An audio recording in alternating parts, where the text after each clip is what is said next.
deficiência, grupos etários, porém, especificamente para os homens, não. Em 2005 também, o dia 17 de novembro, passou a ser o Dia Nacional de Combate ao Câncer de Próstata, e entrou no Novembro Azul. O Novembro Azul não é só no Brasil, no mundo todo, mas o dia 17 de novembro, especificamente, é o Dia Nacional Brasileiro de Combate ao Câncer de Próstata. Em 2006, foi criada uma área técnica de saúde do homem, no Ministério da Saúde. Em 2007, foram convidados para esse quadro técnico no Ministério a Sociedade Brasileira de Urologia, de Cardiologia e de Psiquiatria.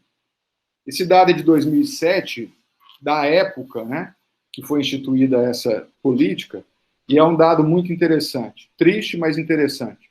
Enquanto 16,7 milhões de mulheres foram ao ginecologista naquele ano, apenas 2,7 milhões de homens foram ao urologista no Sistema Único de Saúde, né? Em 2008, houve a inclusão da saúde do homem no Fórum de Saúde Pública, então é um fórum nacional de saúde pública, abrangendo tudo, e a inclusão da saúde do homem foi realizada só em 2008. Em 2008 também, a Sociedade Brasileira de Urologia promoveu a primeira campanha de saúde do homem, e é um fato que, como eu já havia relatado, a não adesão às medidas de saúde integral por parte dos homens aumentam a incidência de doenças, de mortalidade, e os números vão mostrar isso para vocês, né? No total de mortes nessa faixa etária, que é da política, dos 20 aos 59 anos, quase 70% são de homens. A cada 3 adultos que morrem no Brasil, 2 são homens. Embora a expectativa de vida tenha aumentado, continue aumentando, a diferença entre homens e mulheres ainda é próximo de 8 anos. Quer dizer, a mulher vive 8 anos a mais, em média, do que os homens. Considerando que, por questões também culturais, a maioria dos casamentos, na grande maioria, os homens têm uma idade maior do que das mulheres, isso implica uma viuvez para as mulheres muito maior, né, por um longo tempo, relativamente longo, né. Isso implica também que deve haver uma política específica para mulheres idosas que muitas vezes estão sozinhas. Bom, esses dados de 2018, relativamente recentes, só para ilustrar, de 1.209.000 óbitos, 56,8% foram de homens, né? Das causas externas entre os homens, a maioria são de agressões e acidente de trânsito, né? Então, o homem se envolve mais com qualquer tipo de acidente, né? O homem, ele se acha menos vulnerável, são questões culturais, e lidera essas mortes, principalmente mortes acidentais. Dos óbitos por agressões, a grande maioria, disparo de arma de fogo. Então, vocês vejam que eu coloquei esse cenário só para mostrar para vocês como que surgiu essa política. Dessa política, o braço de paternidade cuidadora surgiu na sequência, né? Mais alguns dados para vocês, né? Recentes.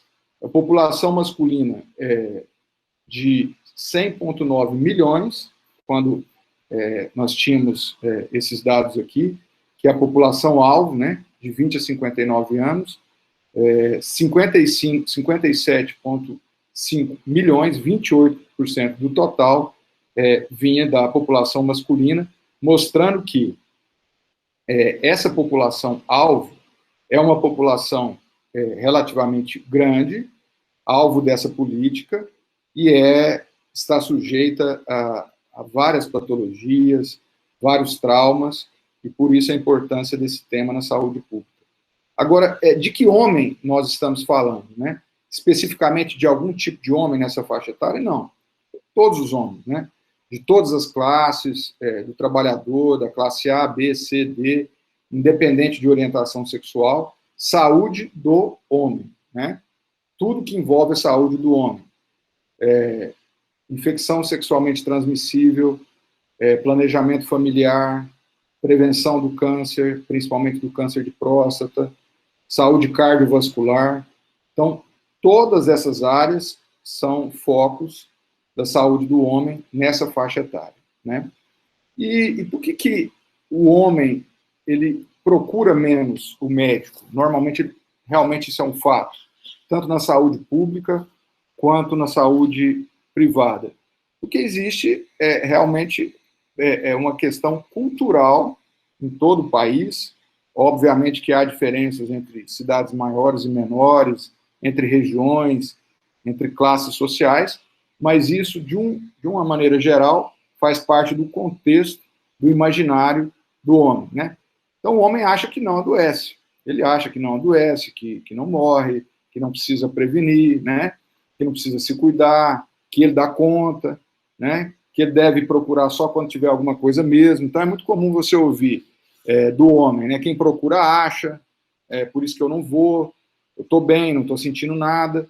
Isso é cultural. É muito comum no consultório do urologista o homem ser levado pela esposa, pela mãe, pela filha, pela irmã, mas dificilmente ele vai voluntariamente por uma questão maior. Ou ele vai já numa situação em que a doença se manifestou e ele está sentindo realmente algo importante, ou ele vai levado por alguém, geralmente por alguém do sexo feminino. Então, a mulher, por si, ela é mais cuidadora. Não diria que é só questão cultural, deve haver também questões aí genéticas, a mulher que engravida, que gesta, que dá à luz, que amamenta, porém, a questão cultural, ela é muito forte. Corroborando aqueles dados, né, em relação à mortalidade, então, o homem vive, em média, quase 8 anos a menos do que as mulheres, e vocês vejam aí, na questão de faixa etária e morte, né? Dos 20 aos 30 anos, de cada 5 mortes, 4 são de homens, quer dizer, homens jovens, né? No seu vigor máximo, trabalhando, estudando.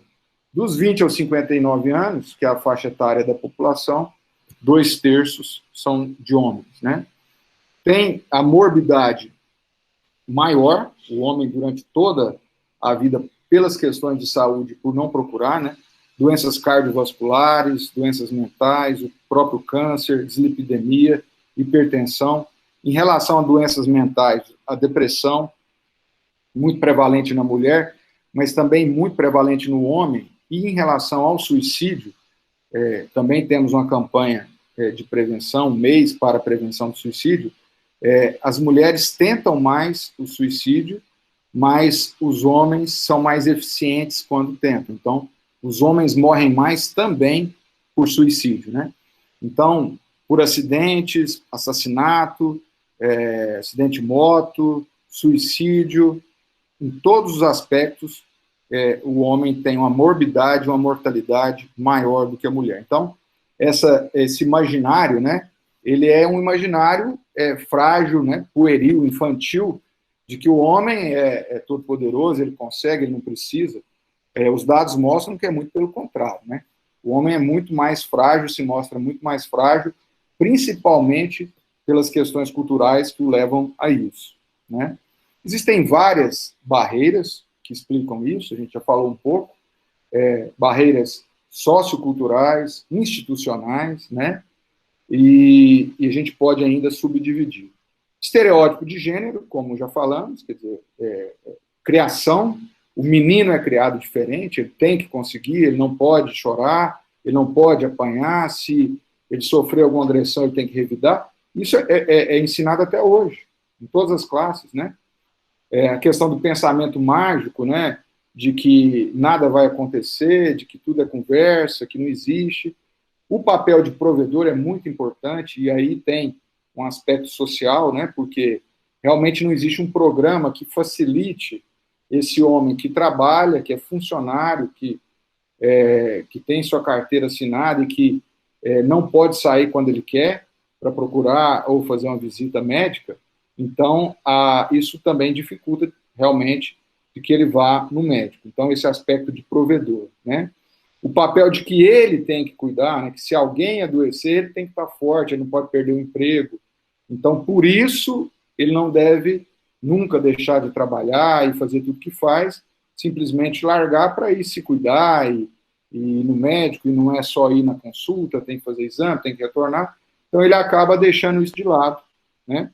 Aquela outra questão, que é uma mentira, um mito, mas isso é fato, de que isso está no imaginário dos homens, da população, o medo de que se descobrir uma doença é porque procurou, isso é mito, obviamente, né?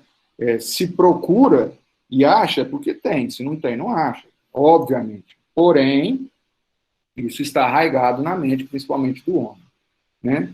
As estratégias de comunicação não privilegiam os homens, quer dizer, comunicar com a mulher não é a mesma forma de comunicação com o homem. Então, tem que haver uma estratégia para buscar esse homem para o atendimento. Os horários de funcionamento são inadequados, por quê? Pela questão de faltas no trabalho. Então, tem que haver alguma facilidade, a consulta no final da tarde, no início da noite, para que esse homem possa ir com mais facilidade, inclusive exames, né? Dificuldade de acesso, que é para todo mundo, né? Meios de transporte, e a própria não liberação do trabalho para que ele procure a assistência. A Política Nacional de Atenção Integral, então, ela tem uma diretriz e um objetivo. Qual que é a diretriz? Promover ações de saúde que contribuam significativamente para a compreensão da realidade do homem. E o objetivo é facilitar e ampliar esse acesso. Como eu falei para vocês, então, a paternidade cuidadora, embaixo de cinza, né?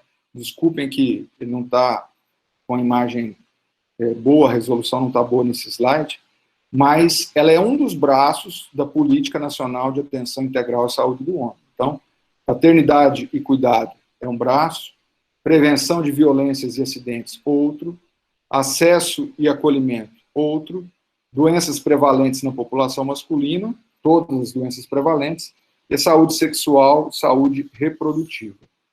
Então, para cada eixo desse, você tem alguns pontos que norteiam, né? Paternidade e cuidado. Existe uma guia do pré-natal do parceiro, nós vamos falar um pouco disso, materiais gráficos, curso à distância, em parceria com um instituto específico, isso aí que o Ministério, à época, ofereceu. Pesquisa com ouvidoria do SUS sobre a participação paterna no pré-natal. Então, para cada eixo, há um norteador dessas políticas, né? Esse conceito também é bastante colocado e importante, né? A diferença entre paternidade e paternagem. A paternidade é o ser pai, independente de como se tornou pai. Quer dizer, quem que é o pai dessa criança, né? Ele tem a ação de auxiliar, de socorrer, de assistência, favor que se presta a alguém. Então, eu vou tentar fazer o meu papel de pai. Esse é o conceito da paternidade. Se está bem feito ou não interessa, é pai. Paternagem são ações, o cuidado físico e emocional que se dá à prole, aos filhos. É a maneira única de olhar, de falar, de cuidar da criança que criam e modificam o vínculo. Então, ele vai participar da mesma forma que a mãe participa. Ele vai tomar parte, ele vai compartilhar. Ele não é um espectador que pode ajudar se precisar, né? Então, a pergunta que tem que se fazer, ajuda ou participa? Não, eu vou ajudar no que eu posso. Não, você vai participar da mesma forma. Isso é uma questão cultural também. A gente observa que em países da Europa, Estados Unidos, Canadá, a paternagem ela é mais realizada no dia a dia, por questões culturais, né? Eles privilegiam muito isso. A licença paternidade pode ser até igual à licença maternidade. Nesses países, praticamente não existem funcionários em casa o tempo todo, então tem que dividir a tarefa, e a tarefa de pai e mãe também é dividida, né? Questões da paternidade. De maneira ampla, esse tema, paternidade e cuidado, abrange o envolvimento ativo dos homens. né, no processo, desde o pré-natal até o pós-natal, até a criação. Para a política nacional, a questão da paternidade é tomada como uma porta de entrada positiva. Aqui que nós falamos, como é questão cultural de que o homem ele não procura assistência, então toda a possibilidade de que a gente tenha um atendimento, uma procura desse homem, há de se ampliar um pouco os serviços oferecidos. Então, como exemplo, nós temos aqui no planejamento familiar masculino a realização de vasectomias para os homens que se candidatam e preenchem os requisitos. Qual que é o requisito? O casal tem que ter pelo menos um filho, se tiverem mais de 25 anos, e se tiver menos de 25 anos, 2 filhos. E mais algumas questões específicas.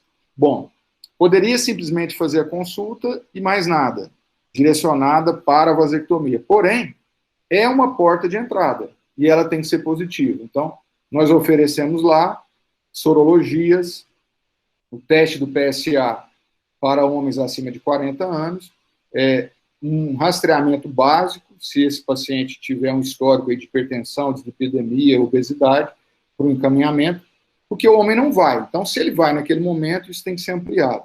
Na questão do pré-natal masculino, né, isso também deve ser uma verdade. Então, além de oferecer a possibilidade de acompanhamento da gestante, da esposa, da parceira, tem que se oferecer, através do sistema de saúde, alguns exames, orientações, ter-se algumas condutas para que esse homem seja privilegiado. Então, são feitos exames de rotina, sorologias, o teste rápido, HIV/AIDS, sífilis, hepatites, um rastreamento para hipertensão e diabetes, dentre outros, né? Então, foi um marco legal, essa paternidade cuidadora, e vocês vejam que isso é muito recente, né? De 8 de março de 2016. É muito recente, essa lei. Dispõe sobre as políticas públicas para a primeira infância e apresenta alguns artigos específicos ligados ao exercício da paternidade ativa e consciente. Aqui se ampliou a licença paternidade para os funcionários de empresas cidadãs que aderiram em mais 15 dias, além dos 5 dias garantidos pela Constituição. Então, o homem tem garantido 5 dias. E para as empresas que aderiram a esse programa, os funcionários têm mais 15 dias de licença mediante essa lei.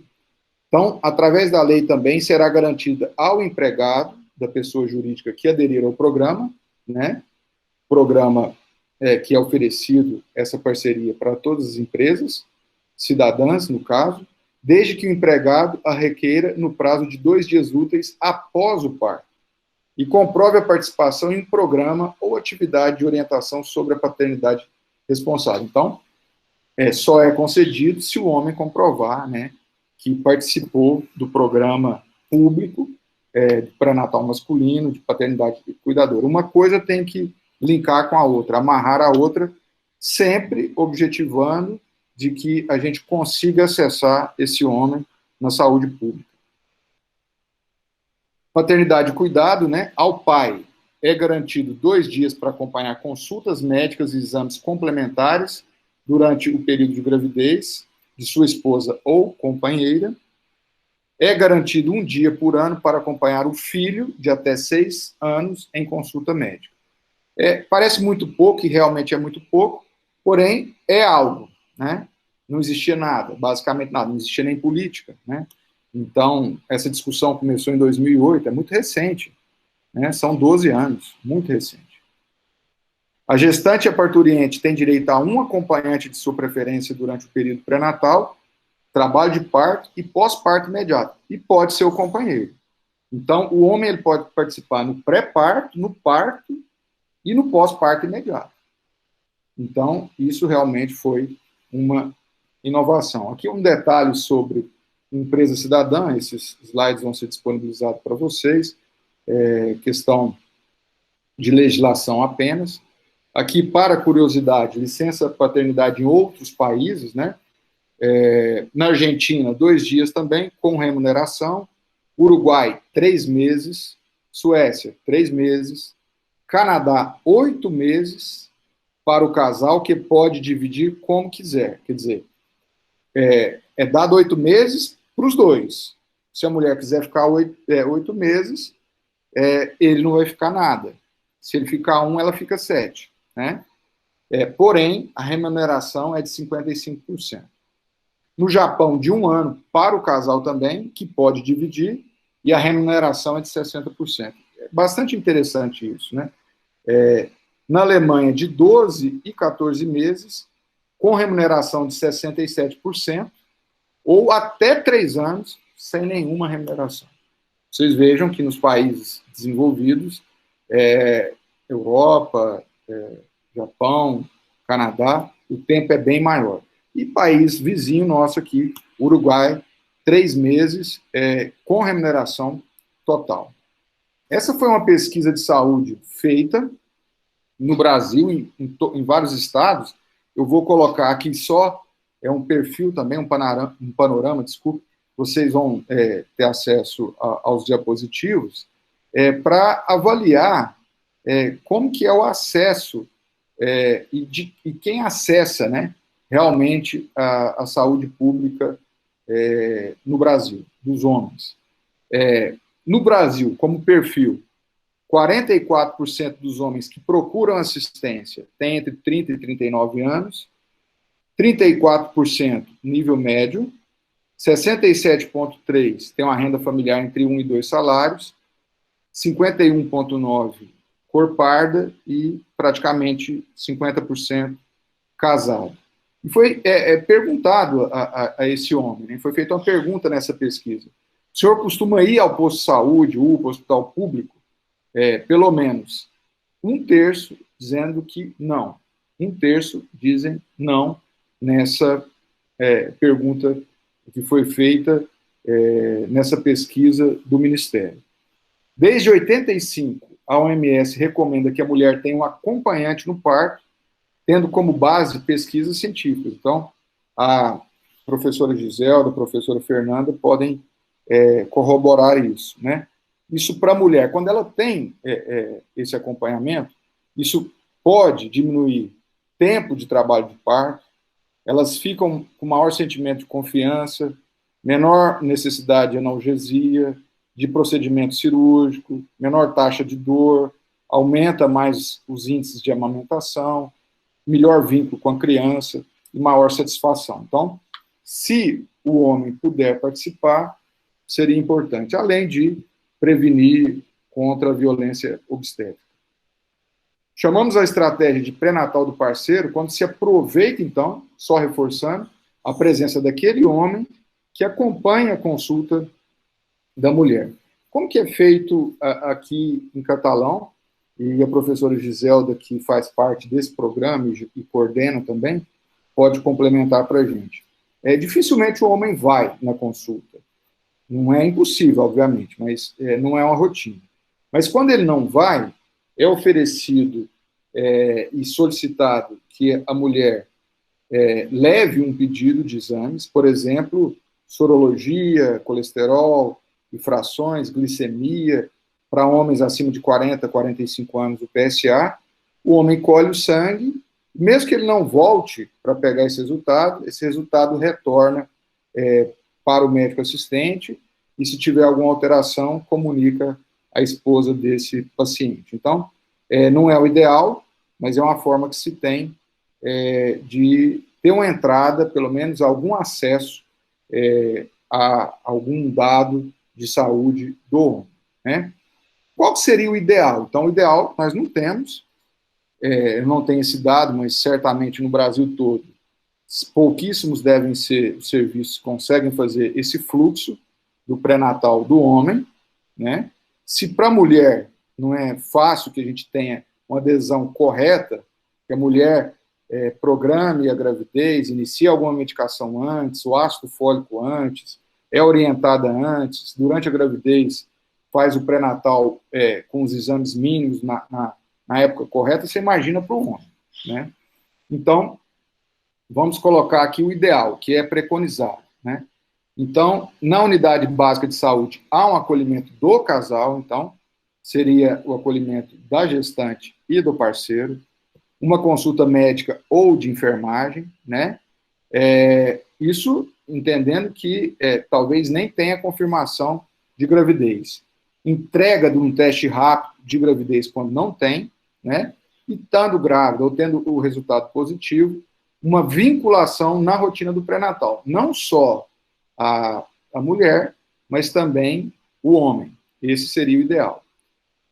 Informar como será a participação do homem no pré-natal, parto e pós-parto imediato e puerpério, realização desses testes rápidos e rotinas que nós já falamos, atualizar o cartão de vacinas, então, é uma possibilidade, então, reforçando essa entrada positiva, desenvolvimento de temas voltados para o público masculino, nas atividades educativas, então, se o homem participa dessas atividades, temas voltados ao planejamento familiar, vasectomia, prevenção secundária do câncer de próstata, de infecções sexualmente transmissíveis, doenças relacionadas à atividade sexual e as doenças, as disfunções sexuais do homem. Tudo isso pode ser feito vinculado ao pré-natal masculino. E o reforço para o homem, que a participação efetiva dele no momento do parto e puerpério é bastante importante para o casal, para a mulher e para a criança, né? Esses exames aqui seriam seria o kit completo aí, né? Os itens de exames que deveriam ser feitos, colocando todos. Não são feitos todos, mas uma boa parte sim. Então, tipagem sanguínea, importante, né? Para a mulher, avaliar a tipagem sanguínea dos dois, faz parte do pré-natal. As sorologias para hepatites, HIV e sífilis, lipidograma, glicemia, eletroforese de hemoglobina numa triagem de doença falciforme, aferir a pressão e avaliar o índice de massa corporal, a possibilidade de sobrepeso e obesidade, que é bastante prevalente no nosso país. Aqui só como ilustração, né? Atualizar o cartão de vacinas, e tudo isso deve ser feito nesse momento do pré-natal. Desenvolvimento de temas e atividades voltadas para esse público, todas que nós já destacamos, né? Quais seriam os benefícios óbvios, né? Prevenção de doenças DST, o termo correto hoje é infecção sexualmente transmissível, ISTs e AIDS, conscientizar a população masculina sobre o autocuidado, vínculos afetivos com a parceira, a mãe e o filho, promover a saúde como um todo, redução da morbimortalidade masculina, que já foi demonstrada pelos números, que é bem maior que da mulher, né? Aqui, a caderneta da gestante e a caderneta vinculando a vacinação do homem pré-natal do parceiro. Existem folders, né, materiais gráficos vários, excelentes, prontos, só mandar imprimir, solicitar, o próprio Ministério disponibiliza, para que sejam disponibilizados nas unidades de saúde, entregues ao casal. Então, de um modo geral, isso que é feito. Eu vou falar para vocês, ontem, no outro Núcleo Livre, de Saúde Pública, nós falamos sobre a saúde do homem como um todo. Talvez poderia até falar dessa forma aqui, mas como nós temos outros encontros que já contemplam alguns temas, ficaria redundante. Porém, eu vou colocar para vocês o que existe na prática aqui em Catalão em relação à saúde do homem, para aqueles alunos que não estão participando do Núcleo Livre de Saúde Pública, que está a professora Giselda, a professora Poliana e a professora Révola. Estão. Bom, nós já tivemos no passado um ambulatório de DST para homens. Esse ambulatório, ele não existe no momento. Eu fazia o ambulatório, fazia parte de um programa junto à UFG na época, depois eu entrei de licença e depois retornei para o planejamento. Mas já existiu e funciona muito bem. nós conseguimos mostrar uma prevalência altíssima de sífilis e outras ISTs em homens em catalão, o que é uma realidade no Brasil e no mundo todo. Desde 2018, iniciamos com a coordenação da enfermagem no Hospital Materno-Infantil, com os diretores do hospital, com a professora Giselda, o planejamento familiar masculino. Até então, não tínhamos essa possibilidade, porque não tínhamos um médico, uma equipe dedicada a esse público. Então, desde 2018, iniciamos. Então, como eu falei para vocês, nessa consulta já há um início de orientação. O paciente passa também por uma consulta com um psicólogo, com assistente social, são solicitados esses exames básicos. Eu pergunto se ele tem o teste do papai do pré-natal masculino, se tiver, não há necessidade de repetir. E os homens também têm uma palestra, agora não, mas antes da pandemia, toda a última sexta-feira do mês, no sentido de reforçar essa entrada positiva. Aproveitar aquele momento para oferecer, além do planejamento familiar, outras informações. Então, falamos um pouco de IST, câncer de próstata, disfunções sexuais, que é esse momento que a gente tem. Em relação à próstata, próximo mês é o Novembro Azul, mês nacional da campanha, 17 de novembro, Dia Nacional de Combate. O que nós temos hoje? O que nós temos aqui é o que se tem basicamente no país todo. É oferecido ao homem o teste do PSA, se ele não fez recentemente. Existem várias palestras no Brasil todo, aqui não é diferente, campanhas que chamam a atenção, mas, infelizmente, um programa em que se atende esse homem, oferece a possibilidade do PSA, e em casos positivos evolui com o diagnóstico e o tratamento, nós não temos hoje, nem em Catalão, nem na maioria das cidades brasileiras, infelizmente. Nós tivemos esse programa aqui durante um tempo, em que, além do PSA, esses homens eram avaliados por 4 urologistas. Naqueles casos que havia a indicação, era realizada a biópsia, aqui também. Então, além do PSA, fazia-se o toque retal, a biópsia quando tinha indicação. Em casos de cirurgia, era realizado aqui tanto a prostatectomia radical, quanto a retirada do testículo, a orquiectomia, castração cirúrgica, para aqueles pacientes com câncer de próstata avançado, metastático. Pacientes com indicação de radioterapia eram encaminhados para Goiânia. Hoje, até onde eu sei, é oferecido o PSA, esse homem ele é atendido por um clínico, se for necessário, triado para o urologista, e também está sendo realizada a biópsia de próstata aqui, até onde eu sei. Mas o tratamento completo com cirurgia, não mais, né? Essa é a realidade, então, do homem atendimento público na cidade de Catalão hoje. E o que nós falamos hoje aqui um pouquinho desse braço que é a paternidade cuidadora e o pré-natal masculino. Então, eu abro para vocês, professora Giselda, professora Fernanda, para complementarem ou nas perguntas. Podemos dar um intervalo antes, podemos dar um intervalo... Se você achou interessante esse vídeo, compartilhe, assine o canal do YouTube, ative o sininho de notificações ou siga no Instagram, Facebook, Urologia ICR. Obrigado.